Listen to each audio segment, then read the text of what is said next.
ಓಯ್ ಹುಷಾರಿದ್ರಾ? ಭಾರಿ ಟೆನ್ಷನ್ ಆಗ್ಯದ ಮಾರ್ರ ನಂಗೆ. ನಾನು ನಮ್ಮನೆ ಹುಡುಗ ಓದ್ತದಲ್ಲ ಸ್ಕೂಲು, ಅಲ್ಲಿ ಹೋಗಿ ಈಗ ದೊಡ್ಡ ಗಲಾಟೆ ಮಾಡಿ ಬಂದೀನಿ. ಎಂಟಡ ನನ್ನ ಮೊಮ್ಮಗನ ಈಗ 4 ವರ್ಷ ಆಯ್ತು ಗೌರ್ಮೆಂಟ್ ಸ್ಕೂಲಿಗೆ ಕಳಿಸ್ತಾ ಇದ್ದೀನಿ. ಎಲ್ಲರೂ ಹೇಳಿದ್ರು ಗೌರ್ಮೆಂಟ್ ಸ್ಕೂಲಿಗೆ ಯಾವುದೇ ಕಾರಣಕ್ಕೂ ಕಳಿಸ್ಬೇಡ, ಮಕ್ಳಿಗೆ ಹಾಳಾಗಿ ಹೋಗ್ತವೆ, ಈ ಪ್ರೈವೇಟ್ ಸ್ಕೂಲಿಗೆ ಕಳಿಸು, ಕಷ್ಟ ಆದ್ರೂ ಪರವಾಗಿಲ್ಲ ಅಂತ. ನಾನು ಓದು ಮಕ್ಕಳು ಎಲ್ಲಿದ್ರು ಓದ್ತಾವ ಅಂತೇಳಿ ಗೌರ್ಮೆಂಟ್ ಸ್ಕೂಲಿಗೆ ಕಳಿಸ್ತಾ ಇದ್ದೀನಿ ಕಣ. ಎಂತದ 4 ವರ್ಷ ಆಗಿದೆ, ಇವತ್ತು ಅವನ ಹೆಸರು ಅವನಿಗೆ ಬರೀಕ್ ಬರ್ತಾ ಇಲ್ಲ. ಗೊತ್ತೇನು ಆ ಪರಿಸ್ಥಿತಿ ಆಗಿರ್ಕೊಳ. ಎಂತದ ನೀನು ಯಾವಾಗ ಹೋಗೋ ಉಂಗ್ಯಾತಿ ಆ ಮಾಸ್ಟರ್ ಬರೀತಾ ಕೂತಿರೋದು ಮರೆಯ, ಮಕ್ಕಳು ಆಟ ಆಡ್ತಾ ಇರೋದು. ಯಾವತ್ತು ನೋಡ್ರಿ ಇದೇ ಕತೆ. ಅದಕ್ಕೆ ಇವತ್ತು ಹೋಗಿ ದೊಡ್ಡ ಗಲಾಟೆ ಮಾಡಿದೆ ಮಾಸ್ಟ್ರಿಗೆ. ಅವಾಗ ಮಾಸ್ಟರ್ ಹೇಳಿದ್ರು, ರಂಗಪ್ಪನೇ ದಯವಿಟ್ಟು ನಮಗೆ ಬೈಬೇಡಿ, ಏನು ಮಾಡ್ತೀನಿ ಮೇಲಧಿಕಾರಿಗಳು ನಮಗೆ 108 ಯೋಜನೆ ತಂದು ಇದನ್ನೆಲ್ಲ ಬರ್ಕೊಡಿ ಅಂತ ಹೇಳ್ತಾರೆ. ನಾನು ಇರೋದು 15 ಮಕ್ಕಳು, ನಾನು ಒಬ್ಬನೇ ಮಾಸ್ಟ್ರು. ನಾನು ಬರೀತದೆ, ನಂಗೆ ಬೆಳಗಿಂದ ಸಂಜೆವರೆಗೆ ಬರೀ ಕೆಲಸನೇ ಆಗ್ತದೆ. ನಾನು ಮಕ್ಳಿಗೆ ಮತ್ತೆ ಪಾಠ ಮಾಡೋದು ಯಾವಾಗ?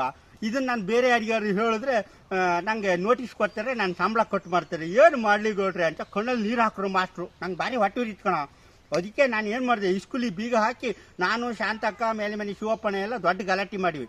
ಮೇಲಧಿಕಾರಿಗಳೆಲ್ಲ ಬಂದರು. ಮೇಲಧಿಕಾರಿಗೆ ನಾನು ಬಾಯಿ ಬಂದಂಗೆ ಬೈದೆ, ನಿಮಗೆ ಗೌರ್ಮೆಂಟ್ ಶಾಲೆ ಟೀಚರ್ ಮಾಸ್ಟ್ರುಗಳಿಗೆ ಸಂಬಳ ಕೊಡೋದು ನೀವು ಬರೀ ಕೆಲಸಕ್ಕಲ್ಲ, ಮಕ್ಳಿಗೆ ಪಾಠ ಮಾಡಲಿ ಅಂತ ಹೇಳಿ ಜೋರು ಗಲಾಟೆ ಮಾಡ್ದು. ಅವಾಗ ಹೇಳ್ದು, ಏನು ಮಾಡೋಕ್ಕಾಗೋದಿಲ್ಲ ಗೌಡ್ರೆ, ಸರ್ಕಾರ 108 ಯೋಜನೆ ತಂದು ನೀವು ಟೀಚರ್ ಮಾಸ್ಟರ್ ಹತ್ರನೇ ಬರ್ಸಿ ಅಂತೇಳಿ ಹೇಳ್ತಾರೆ.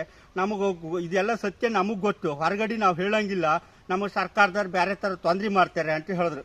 ಅದಕ್ಕೆ ನಾನೊಬ್ಬ ಹಿರಿಯ ತಲೆಯಾಗಿ ಹೇಳೋದು ಇಷ್ಟೇ ಕಣ, ಗೌರ್ಮೆಂಟ್ ಶಾಲೆ ಟೀಚರ್ ಮಾಸ್ಟರ್ಗಳು ಪ್ರೈವೇಟ್ ಶಾಲೆಗಿಂತ ಭಾರಿ ಬುದ್ಧಿವಂತರು. ಅವರಿಗೆಲ್ಲ ನೀವು ನೀಟಾಗಿ ಬರೀ ಪಾಠ ಮಾಡೋ ಕೆಲಸನೇ ಬಿಟ್ಟರೆ 100% ಪ್ರೈವೇಟ್ ಶಾಲೆಗಿಂತ ಗೌರ್ಮೆಂಟ್ ಶಾಲೆ ಮಕ್ಕಳುಗಳು 100% ಪಾಸ್ ಆಗ್ತಾವ. ಎಲ್ಲರೂ ಒಳ್ಳೆ ಬುದ್ಧಿವಂತರಾಗ್ತದೆ.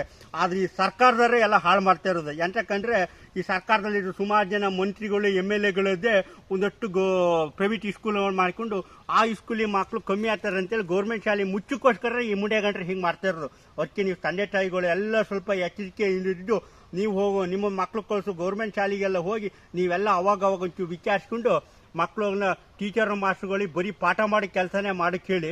ಅವಾಗ ನೋಡಿ ಆಟೋಮೆಟಿಕಲಿ ಸ್ವಲ್ಪ ಈ ಗೌರ್ಮೆಂಟ್ ಶಾಲೆಗಳು ಇಂಪ್ರೂವ್ ಆಗ್ತವೆ. ಗೌರ್ಮೆಂಟ್ ಶಾಲೆಗೆ ಹೋಗೋ ಮಕ್ಕಳುಗಳೆಲ್ಲ ಬುದ್ಧಿವಂತರಾಗ್ತದೆ. ಹಾಗೆ ನಾನು ಸ್ವಲ್ಪ ಇಂಗ್ಲೀಷ್ ಎಲ್ಲ ಮಾತಾಡೋದು ಕಲ್ತೀನಿ, ಗೊತ್ತೇನು? ಹರಿಕೊಳ ನಂಗೆ ಕೆಲಸ ಇದೆ, ನಾವು ಓದ್ತೇಟ. ನಮಸ್ಕಾರ, ನಾನು ನಿಮ್ಮ ಪ್ರಾಣೇಶ್ ಕುಳಗೆದ್ದೆ.